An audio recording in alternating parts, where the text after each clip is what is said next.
Polisi mkoa wa Njombe katika kipindi hichi ambacho tunaelekea katika uchaguzi mkuu wa Mheshimiwa Rais, wabunge na madiwani 2025, inapenda kuwataarifu wananchi wa mkoa wa Njombe kwamba wawe huru kutoka siku ya tarehe 29 kwenda kupiga kura bila hofu ya aina yoyote, na mtu yoyote yule ambaye atajitokeza kwa ajili ya kukiuka sheria za nchi ya Tanzania,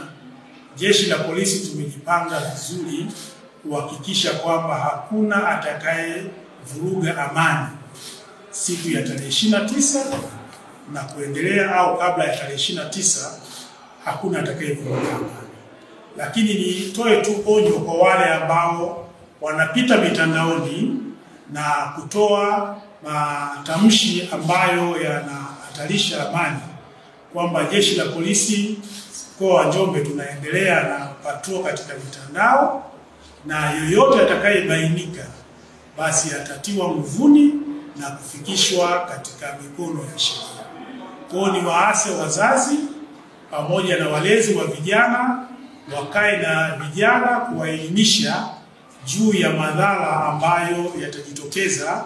kwa mtu atakapokuwa amekiuka sheria ya nchi hii, kwamba sisi kama Jeshi la Polisi